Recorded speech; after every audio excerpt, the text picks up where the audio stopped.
Bom dia, meus amigos, bom dia, meus irmãos, meus alunos.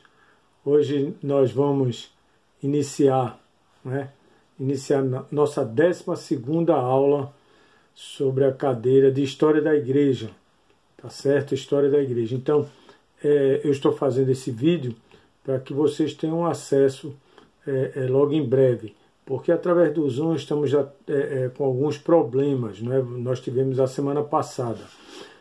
Vejam bem, nós estudamos, nós só fazendo uma tomada dos assuntos que nós falamos, ou só uma retrospectiva de tudo aquilo que já estudamos desde o dia 12 de fevereiro. Tá? Eu vou fazer uma leitura rápida aqui dos assuntos que nós já tratamos. Falamos na aula inicial porque estudamos a história da igreja. Tá? Eu expliquei isso em sala de aula. No dia 19 de fevereiro foi nosso segundo encontro, a formação da igreja e a idade clássica. Nós vimos o período clássico, o período dos apóstolos, o período da formação da igreja no primeiro século e tudo mais. No dia 26 de fevereiro nós estudamos problemas trazem mudanças, sobre heresias, sobre cismas e os desenvolvimentos que aconteceram na igreja ainda no final do primeiro século e começo do segundo século. No dia 4 de março, estudamos sobre a Bíblia, a estrutura da igreja e o governo da igreja. Foi quando se estabeleceu o governo da igreja a partir do final do terceiro século e começo do quarto século e durante o período do quarto século também, durante muito tempo do período do quarto século. No dia 11 de março, nós estudamos sobre o prédio da igreja, tá? As crenças, as disputas teológicas e dois personagens importantes que surgiram nesse período, Constantino e Agostinho, duas referências da igreja nesse período ainda de formação da igreja, principalmente definição de prédio, essas coisas e tudo mais. Tá? No dia 18 de março nós estudamos sobre Ambrósio, o orador, sobre Jerônimo, o tradutor, Gregório I, a supremacia romana. Nós estudamos vastamente sobre isso, nós falamos muito sobre isso. E a queda da fé muçulmana. Surge o islamismo, mas houve uma queda, um enfraquecimento da fé muçulmana. Bom, isso ainda é já no quinto século. No dia 22 de abril nós estudamos o período da Idade das Trevas ou a Idade Dourada. Foi quando surgiu o período da Idade Média, conhecido como a Idade Média.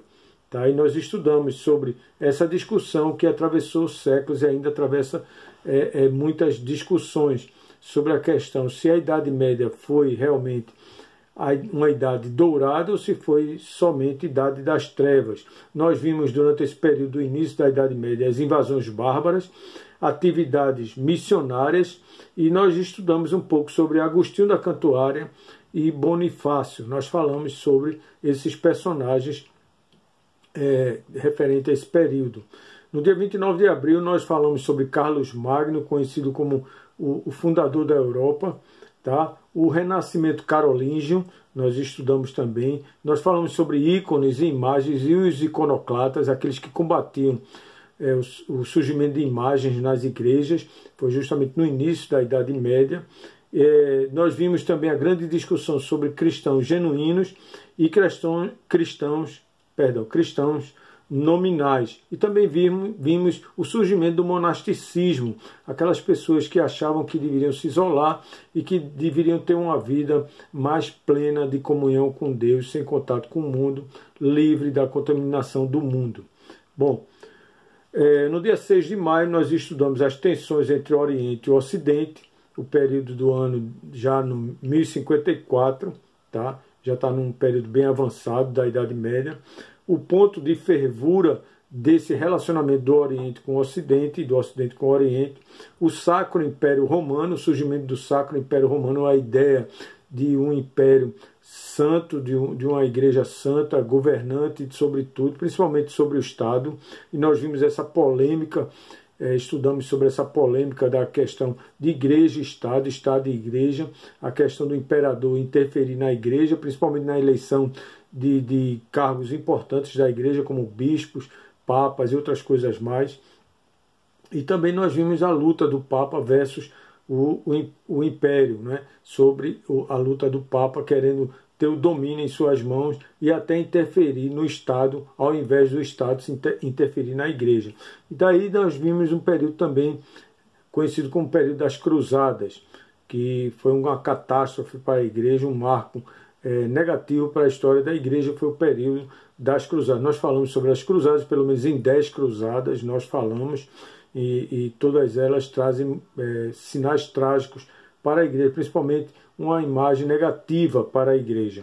Nós, no dia 13 de maio, recentemente, nós estudamos sobre a escolástica, o surgimento da ideia de que a Igreja deveria ter escolas e que deveria formar bons pensadores, bons filósofos e outras coisas mais. E isso foi muito um ponto benéfico para a Igreja, o surgimento da escolástica.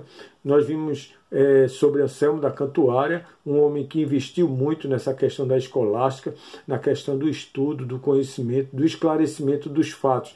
Não somente a questão de ler, mas a questão de interpretar, a questão de aprender da história, principalmente da palavra de Deus. Nós estudamos sobre Pedro Abelardo, Tomás de Aquino, os concílios que surgiram, os pré-reformistas, nós falamos também sobre alguns pré-reformistas, e os conflitos que surgiram, e por causa dos conflitos, o surgimento de concílios para debater questões sérias que iriam organizar ou iriam administrar melhor a Igreja. Tá? No dia 20 de maio, na nossa última aula, nós estudamos sobre os conflitos entre a Igreja e o Estado. Continuou esse conflito. O conflito permaneceu através de várias gerações. Nós vimos a história do Papa versus os governantes, alguns papas e alguns governantes que se desentenderam e tiveram atritos sérios. E nós vimos também sobre os hereges, tá? E a Inquisição. A Inquisição, nós falamos um pouco sobre a Inquisição na última aula e sobre o surgimento de muitas heresias que tomaram conta da Igreja e continuam tomando conta até hoje, né?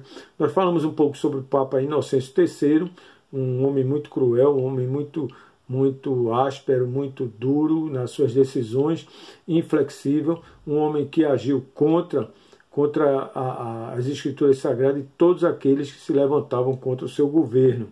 E falamos também o contraste de Inocêncio III, em contraste, nós falamos de Francisco de Assis, um homem piedoso, um homem que abriu mão de tudo que tinha para dedicar sua vida ao Evangelho, ao amor ao próximo e tudo mais.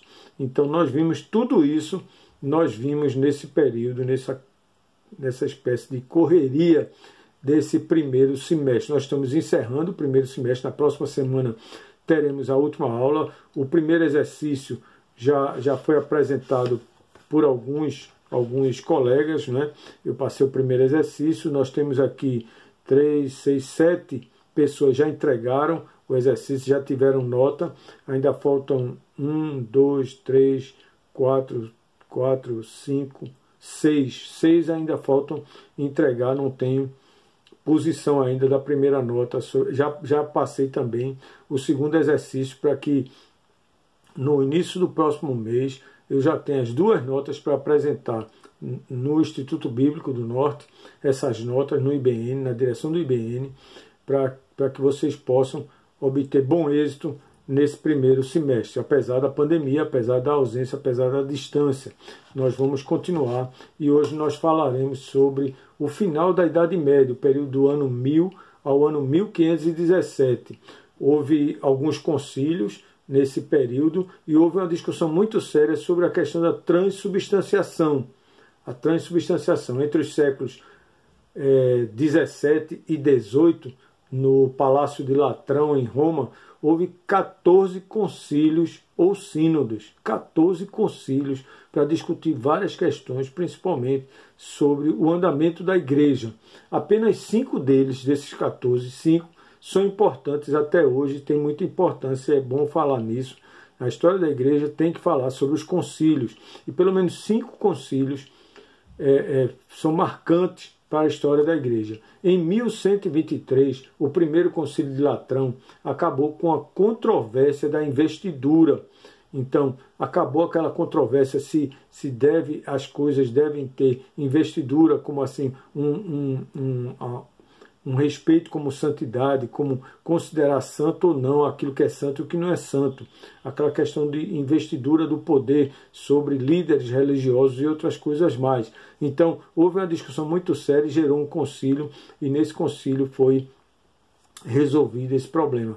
Em 1139, aconteceu o segundo concílio de Latrão, que condenou o casamento de clérigos.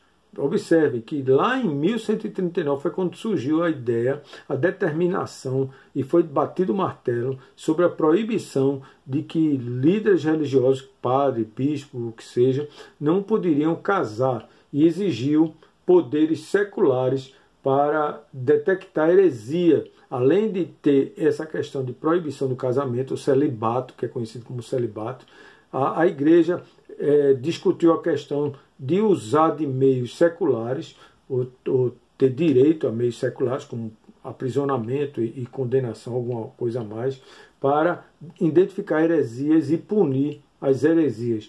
Um eufemismo para exigir que os líderes políticos, isso foi uma questão que eles defenderam, para que eles pudessem exigir que os líderes políticos da sua época, não é, matassem qualquer pessoa que discordasse da política da igreja. Então eles adquiriram poder para exigir dos governantes que agissem contra qualquer cidadão que se levantasse contra a igreja. Isso foi discutido no segundo concílio de Latrão. Em 1179, o terceiro concílio, que aconteceu também em Latrão, lançou uma extensa regulamentação para o clero, incluindo a condenação daqueles que tivessem concubinas. Foi proibido em 1139 que eles casassem, mas muitos daquela época ainda tinham concubinas e tinham um relacionamento com essas concubinas. Então esse relacionamento interferia na ordem da igreja. Então nesse concílio foi proibido e até impedido de que eles continuassem com esse comportamento, não é? E começou então a atacar um grupo de pessoas chamados valdenses, os seguidores de Pedro Valdo, que já era um pré-reformista. Os albigencianos e cátaros, outros seguidores, foram identificados, foram registrados como seitas heréticas. São um grupo de pessoas que também se formavam para combater essas ideias da igreja. E eles foram considerados como seitas heréticas que existiram no século XI e no século XIII. Então, a partir daí, a partir desse momento de 1179, no final da Idade Média, foi considerado todo esse grupo como herege. Em 1215, aconteceu o quarto concílio de Latrão, confirmou a doutrina da transubstanciação. Foi em 1215, observem que em 1139 houve a proibição do casamento, do relacionamento das autoridades eclesiásticas com mulheres. E em 1215 foi estabelecida então a ideia da transubstanciação, ou seja, o vinho transformaria em sangue e o pão, a hóstia, o que seja, se transformaria em carne de Jesus. Então essa ideia aconteceu justamente nessa época. Mas houve ainda o quinto concílio, que foi de 1545 a 1563. Foi um concílio longo, chamado Concílio de Trento, que é muito conhecido, muito falado, o Concílio de Trento. E esse concílio reafirmou a doutrina da transubstanciação e fortaleceu a ideia da transubstanciação na igreja, coisa que até hoje permanece de pé a partir dessa defesa do Concílio de Trento, apesar das críticas de pré-reformistas, de reformistas protestantes, e não adiantou nada. A igreja, o Sacro Império Romano, como eles classificam, a igreja toda poderosa, católica romana, defende até hoje e faz com que as pessoas aceitem essa questão da transubstanciação. Ou seja, a partir do momento que a pessoa recebe a hóstia e é molhada ali no vinho, ou o que seja, a pessoa recebe ali imediatamente, em comunhão, recebe a carne e o sangue de Jesus. Mas nesse período aconteceu um fato trágico, um fato terrível nesse período do final da Idade Média. Foi conhecido como o período da peste bubônica. Na Idade Média, a vida era muito difícil mesmo. A condição de vida, a qualidade de vida era muito difícil, principalmente na Europa. O único evento que melhor resume a dor da Idade das Trevas foi a doença que varreu a Europa no início de 1347, conhecido como a peste bubônica. Timothy Paul Jones descreve esse período, um historiador famoso, Timothy Paul Jones, defende esse período, descreve esse período de uma maneira bem clara. Ele escreveu o seguinte: em outubro de 1347, um passageiro malquisto entrou em um navio cargueiro. Era um rato trazendo uma pulga doente para o esconderijo dele. Os marinheiros trouxeram para casa algo mais custoso do que a carga que carregavam. Cresceram pontos escuros no meio das pernas e embaixo dos braços deles. Dessas manchas pingava sangue preto e pus pútrido. Então, significa o seguinte, que essa peste se espalhou a partir desses marinheiros que foram contaminados pela essa doença que veio através do rato, a peste bubônica, um piolho do rato. Tá? Durante 4 anos, a peste negra, ou a peste bubônica, assolou a Europa e a Ásia Menor. Em Constantinopla, para vocês terem uma ideia, houve uma mortandade de 88% da população. 88% das pessoas daquela região foram mortas através dessa peste bubônica, a peste negra. Apenas em Paris morriam 800 pessoas por dia. Nós estamos vivendo agora um período de pandemia, nós estamos vivendo um período de coronavírus, e nós tivemos notícias na Itália, em algumas regiões da Europa, de 600 pessoas por dia. Nessa época da peste negra foram cerca de 800 só em Paris. Morriam 800 pessoas por dia. Os corpos amontoavam-se pelas ruas sem sepultamento e sem bênçãos, porque ninguém queria se aproximar.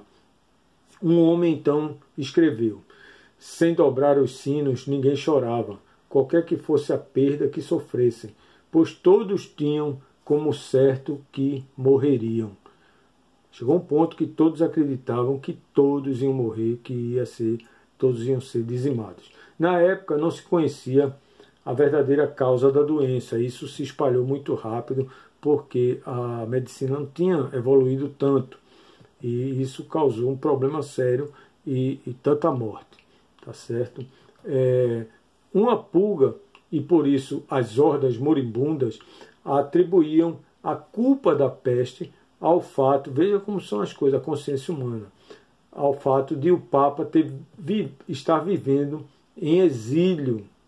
Olha, as pessoas começaram a atribuir, o Papa está em exílio e por isso que Deus está punindo o povo, é por isso que Deus está punindo o mundo, porque o Papa está exilado. Então, mesmo condenavam também os judeus, cujas comunidades eles viviam em comunidades e eles não tinham tanto problema com a peste bubônica. Então eles eram mais recatados, tinha mais asseio e tinha mais cuidado com relação a isso. Por conta disso, a população se revoltou contra os judeus nessa época e começaram a incendiar as comunidades judaicas que tinham na Europa. Muitos judeus foram mortos por conta disso. Eles incendiaram essas comunidades e mataram homens, mulheres, crianças e todos. Muitos morreram por conta e jogavam a culpa nos judeus. Outros culpavam a própria imoralidade que acontecia na Europa, crescente. A imoralidade era crescente e muitas pessoas começaram a atribuir essa peste bubônica à imoralidade que crescia cada vez mais na Europa. Entre 1347 e 1350, a peste bubônica tirou a vida de cerca de 40 milhões de europeus.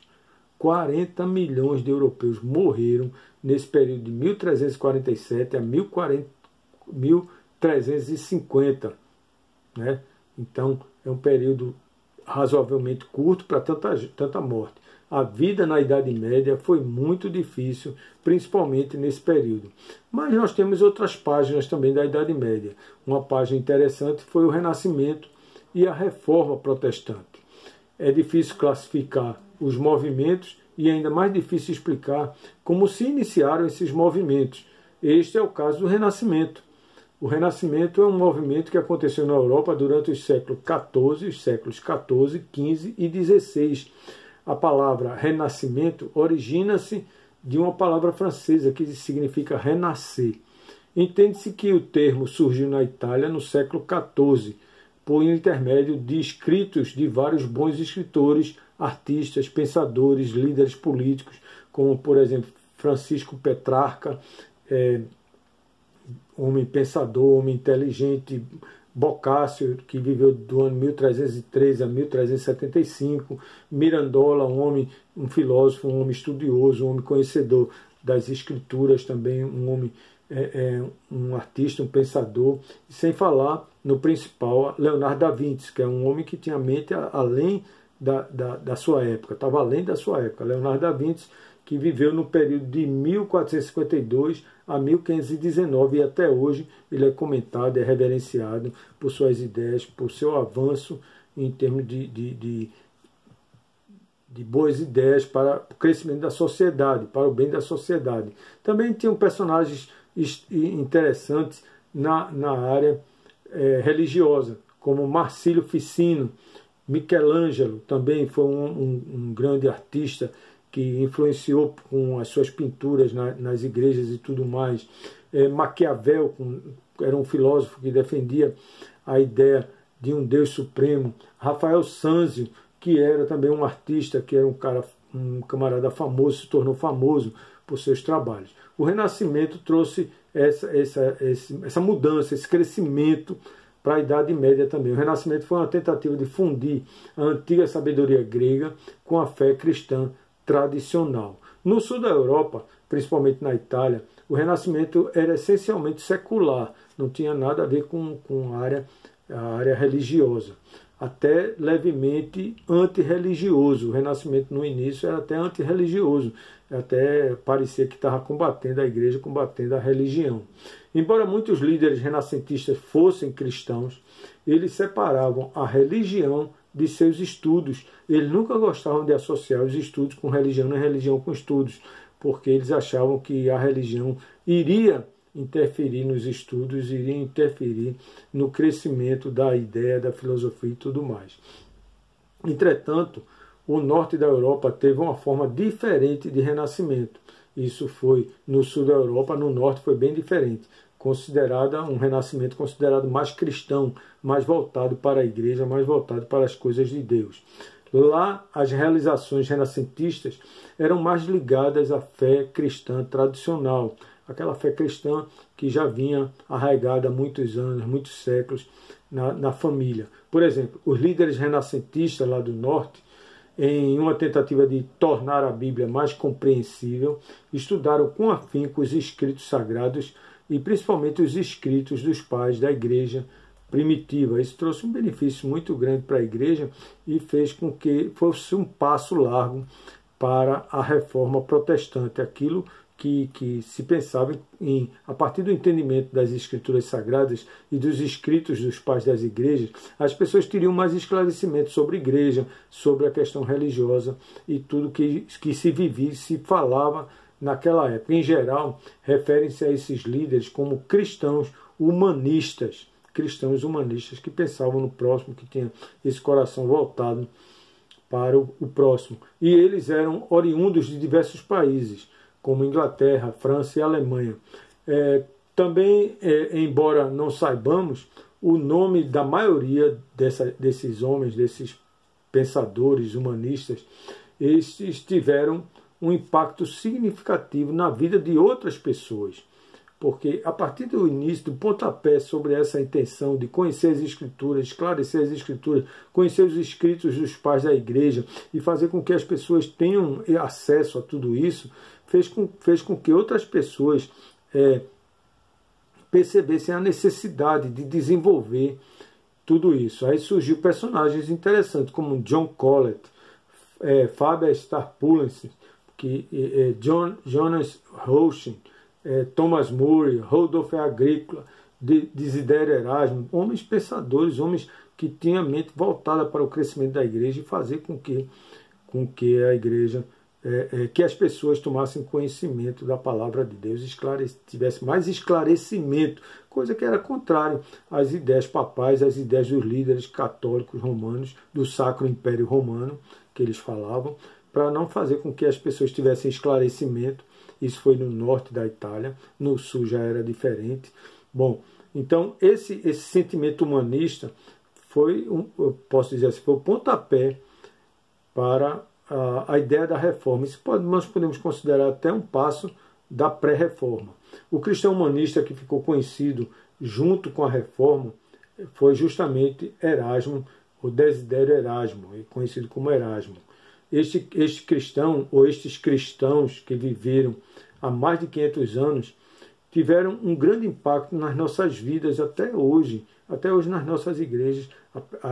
A história desses homens influencia, a ideia, como eu falei, a ideia desses homens tem influência forte nas nossas vidas. A paixão deles originou todo um novo método de ensino e desenvolvimento da mente humana. Isso foi espetacular. É por isso que até hoje nós temos esse empenho no ensino da palavra de Deus, esse empenho de fazer com que as pessoas tenham esclarecimento sobre as Escrituras Sagradas. Por exemplo, em parte por causa da erudição, Erasmo ficou conhecido pela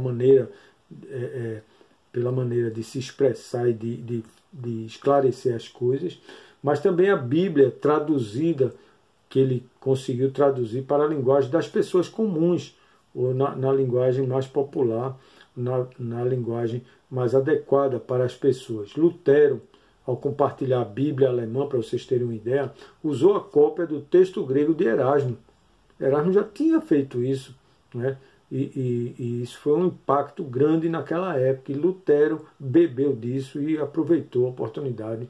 E isso incentivou a Lutero a escrever a Bíblia na língua vernacular, na língua alemã. Ao contrário do que podemos pensar à primeira vista, este não é um grupo de homens que morreram há muito tempo. A influência deles está viva na maneira que agimos e pensamos até hoje. A igreja reformada, a igreja tem essa ideia até hoje e permanece com essa ideia e mantém essa ideia do ensino, a ideia do esclarecimento, de colocar a Bíblia na mão das pessoas. Se somos protestantes, o renascimento do norte da Europa teve um impacto incomensurável em nossas vidas, um impacto que se espalhou pelo mundo inteiro, principalmente nas nossas igrejas, né? O renascimento entrelaça-se de tal maneira com a reforma protestante que todos os fatores políticos, econômicos e religiosos convergem para o mesmo ponto.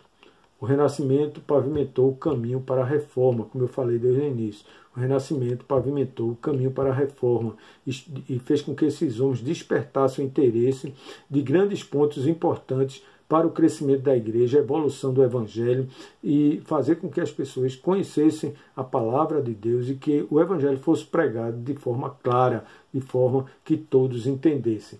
Embora não fossem movimentos idênticos, no norte da Europa, o Renascimento e a Reforma Protestante tinham um objetivo em comum: renovar o cristianismo e enfatizar o treinamento e a educação de pessoas. Isso foi um ponto comum entre o Renascimento e a Reforma. Foi o quê? Renovar o cristianismo, fazer com que as pessoas conhecessem a palavra de Deus e enfatizar muito o treinamento, a formação de novos líderes, de novos pregadores, além da educação de leigos, pessoas que defendiam a igreja, mas não conheciam a palavra de Deus, como até hoje ainda tem. Pessoas que são fiéis à sua igreja, mas não conhecem a palavra de Deus. Então, hoje nós temos essa preocupação vinda lá do período do final da Idade Média, através da escolástica. São instrutivas para nós as diferenças significativas entre o renascimento do sul europeu e o seu correlato do norte da Europa. A ênfase do movimento do sul da Europa era humanista, enquanto rotulou-se o movimento do norte como humanista cristão. É diferente. Não era só humanista, mas é humanista cristão, colocando a palavra de Deus em ênfase. É aí onde entra a questão do querigma, não somente ajudar, mas pregar a palavra de Deus. O humanismo cristão ensina que Deus criou a mente humana com o propósito de que o conheçamos e entendamos os caminhos do Senhor. Deus nos deu a capacidade, nos deu a mente humana, isso é a defesa do humanismo cristão, para que nós possamos usar a razão no propósito de conhecê-lo melhor, de conhecer a Deus, de continuar conhecendo. Esse passo do humanismo foi muito importante. O movimento do norte da Europa vê Deus como centro do estudo acadêmico. Deus é o centro de tudo. Muito boa essa ideia. E a do sul via a compreensão da verdade centrada no homem, ou antropocêntrica, o homem no centro de tudo e não Deus no centro de tudo. Observamos então esta divisão ainda hoje, até os nossos dias. Os humanistas seculares acreditam no potencial da mente humana sem que seja necessário qualquer outra autoridade. Isso era a ideia só dos humanistas. Concluem que a verdade é relativa. O cristão humanista acredita no desenvolvimento total do potencial da mente humana, desde que submetida à autoridade da palavra de Deus e aos caminhos de Cristo. Mas, primeiramente, o homem é o centro das coisas. Os dois, aliás, o cristão humanista defende que Deus é o centro das coisas, diferente do humanista único. Os dois grupos acreditam no desenvolvimento da mente humana. Isso é lógico, eles defendem essa ideia. Mas um grupo vê a raça humana como fonte da verdade, enquanto o outro vê a palavra de Deus como fonte da verdade autêntica, nem mais nem menos. Um vê a raça humana como fonte da verdade, não precisa do auxílio divino, e já o humanista cristão vê a palavra de Deus como fonte da verdadeira vida, a verdadeira fonte de vida, da verdade autêntica. Aí, o grande passo, o grande boom da Reforma Protestante, a grande marca da Reforma Protestante foi o surgimento da imprensa, a prensa de Gutenberg.